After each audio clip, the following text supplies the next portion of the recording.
Hi, everybody. Dan Illman and Mike Beer, the DRF race of the day for Thursday, March the 5th, race number 8 at Oaklawn Park. Let's take a peek at this field, and a full field it is. We're going 6 furlongs. It is a non-winners of 3 life allowance. You can download free formulator past performances for this race on the Race of the Day event page at DRF.com. Access them and handicap along with us. There's a field of 12 in here. The 6 Star of Kodiak, 3-1 on the morning line. This is a horse going from turf to dirt. I think it's a little bit questionable about what surface is his best, Mike, and maybe you could take a shot against him at a short price. I think you can. Not that he, isn't a contender in here. He looks like he is one, but I'm not sure what his best surface is. He does have, one figure on dirt that suggests he could be tough in here. Timeform US believes that this pace will be fast as we take a look at the Timeform US pace projector. The 7 Lullaby Bling expected to make the lead. He's pretty quick out of the gate. Market King is also fast, though, and I wouldn't be surprised if Market King is in front after the first 2.5 furlongs. Yeah, he's a fast horse. There is speed in this race, but he may be the fastest one. Number 1 is Augie. This horse has finished second 12 times in his career. He's only 2 for 23. He's actually finished second in his last 4 races. Let's go back to last month at Oaklawn Park on Valentine's Day. He is just forged into second in the turquoise hat, and that's where he stays. He's consistent enough from a buyer's standpoint, and it's nice to see a little bit of versatility. This horse was kind of a need-to-lead horse early in his career. Yeah, that's true. Maybe the trip will work out for him. We'll see what happens. You're going to see him he'll be very game here to sort of make it close at the end, but he was never catching that horse on the lead. It was just kind of more the same, Dan. I understand that he's a contender in this race, but he's got to be awful hard to take any kind of short price on. His uncoupled stablemate is right next door. That's the number 2, Naughty Alfred. Both these horses trained by Gennaro Garcia. This horse popped a big buyer speed figure, seemingly out of nowhere last time out, with the class dropped to a conditioned $30,000 claimer. He got a great trip. Let's watch the race. He was saving ground on the backstretch, and he just shot on through a hole on the rail. He's running, but he got a dream setup. It's going to be a lot tougher against tougher horses in a bigger field. Right. I mean, that's the real concern with him. Not that he didn't run well in this race, and it was a nice step forward for him, but so far they've run him against allowance horses 3 times, and he just has not been competitive in any one of those races. I realize that there could be some excuses, but so far it feels like when he's in against the lesser horses when he really runs well. A fast pace would really help out the number 3, Best of Greeley, 30-1 on the morning line, making the 3rd start of the form cycle. This horse earned an 88 buyer speed figure in 2018, going 3rd off of a layoff. It's been a while since he's reached the winner's circle, March of 2018 to be sure. Maybe a wet track moves him up. A fast pace does help. Yeah, fast pace would help him too. It is, we're over 2 years now since he last won a race, but he's going to be a big price in here. Number 4, Impressed, I think, is a little bit dirtied up. Last time out breaking from the rail, did not break at all, and that pretty much sealed his fate. This is a speed horse. He needs to be forward. I think if he breaks, he can perhaps contest the pace in here. There's a question about his quality. His 2 wins came at Hawthorne. 2 wins at Hawthorne, right. And he's, at this point anyway, he's sort of a one-figure horse, too. He's got the figure 2 back that, makes him kind of competitive in here, but other than that, he really isn't. He does have a big excuse for his last race, though. You're right about that, Dan. Number 5 is Nice Work, and I think he had a little bit of an excuse for his last race. I think that race was good for him because it was his first start off of an extremely long layoff. He showed a little bit of speed. He tired. I think from a fitness standpoint, it really moves him forward. He blew out 3 furlongs in 34 and change the other day. He has some California speed. Maybe he pushes this pace as well. I thought he was interesting at a big price in here, if you can get him at a big price. Every one of his dirt starts last year, he just kept getting better with each one.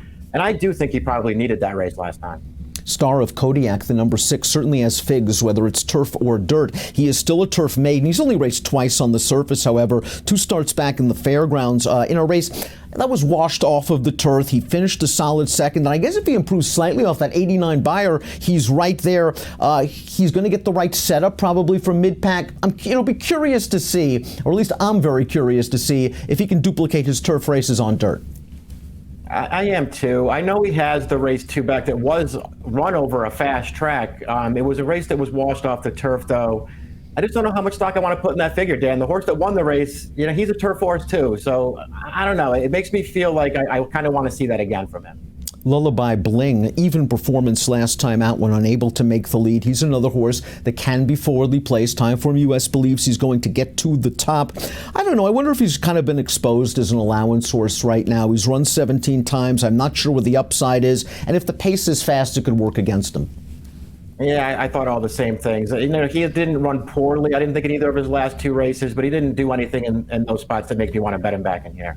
Perhaps the worst thing that happened to Market King in hindsight was that he finished third in the faster division of the Rebel last year behind Omaha Beach and Champion Game Winner, because then Lucas decided to throw him in the Bluegrass, throw him in the Preakness, and nothing's gone right for this horse since then. He's had 2 starts off the layoff. He's shown speed in both of them and tired. Although last time out, I wonder if that margin of defeat's a little bit exaggerated in the PP line, because yes, he was tiring, but it looked like the jock lost his iron at about 100 yards out, and he really eased up on that horse late. Something happened at the end of the race. He actually didn't run poorly at all last time, I didn't think, and it was a nice step in the right direction, and he does, before all those stakes tries, he's got some races that make you think he could pop forward again in this race. A horse who clearly likes this racetrack, too. Number 9 is Strike That, perfect 2 for 2 in his career. He was claimed by the high percentage Diodoro barn out of his debut over the summer. Something must have happened to him, because he went away until this race at Oaklawn on February the 9th, where he had to come from out of it. The rail just opened up for him, though, turning into the stretch. He's in those checkered blinkers down inside. He's going to forge to the lead. The runner-up came back to finish second with an 82 buyer and a $30,000 starter allowance. He steps up in class, but he has 2 comparable figs with these horses, and he has enough tactical speed where he can rate off of a fast pace. Agreed. I mean, there are things to like about him. I mean, there's a lot. It feels like a lot working against him, too. And then you factor in that he got such a perfect trip when he won last time. But he seems to me like a horse that you have to take pretty seriously in here, especially for this train. Not sure if he's good enough to win, but I think the 10 Sabrina's Bling's a horse you could use underneath in single race exactas and trifectas. Let's just say if this race comes apart. He's finished second 7 times, third 5 times. It's his third start off the layoff. And last time out, he got a little bit of pace. He passed some tired horses. I'm expecting him to be tight for the third start back. Again, not sure he's good enough to win, but if the pace falls apart, maybe he grabs a piece. I feel the same way about him. I could use him underneath. He actually ran pretty well last time. You're right that the pace was there, but man, he was wide all the way around the turn, wider still into the stretch, and he just kept coming all the way to the finish. Let's talk a little bit about Al-Khatam. This is a Tappet horse, Shadwell homebred. Looked good at Churchill Downs, I thought, back in May, getting through his nominators of 1 other than condition. He was then thrown in the Stephen Foster. They ran him in a stakes race on turf, and sort of a similar situation with Lucas's horse Market King in here. Not a lot has gone right for him since they threw him to the Wolves. Now, this is his second race back. He didn't break well last time out. I'm just not sure where he is. What's his best distance? What's his best running style? Yeah. Those are all valid questions. I'm not sure either. I do kind of prefer him as a 1-turn horse, though. We'll see how that all ultimately plays out for him. I like him second off the layoff, and I actually don't mind the race that he ran last time. He was never a real factor in there, but he was trying to make a mid-move in that race. Like from early on, he tried to get a run going. He was wide all the way through the turn, and he did keep racing on to the finish, even though he was no threat in there. Jungle Warfare completes this field. He came back off a long layoff most recently, finished second in that race that produced Al-Khatam. The 8th horse came back to run third in a $50,000 optional with an 88 buyer. He probably needed the race. He's going to get a fast pace to run at. 2 for 21 lifetime, lots of seconds and thirds, demand value.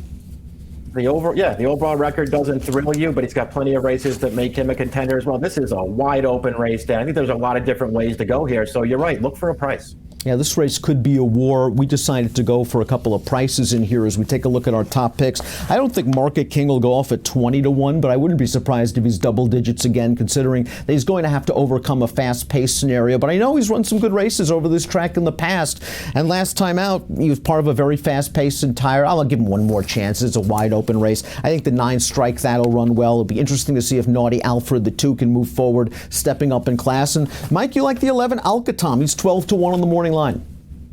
Yeah, I mean, his good race makes him very tough in here. And again, I do think I prefer him as a one-turn horse. I think he might have needed that race off the layoff last time. Well, he won at 6 furlongs at Oaklawn last year by something like 8 lengths. I mean, he dominated that group. If he's sharp, he could easily win this. 11-9-8-5 for Mike, 8-9-2-12 for me. It's the Thursday race of the day, the 8th at Oaklawn, and it has an approximate post time of 4:42 Central. Good luck.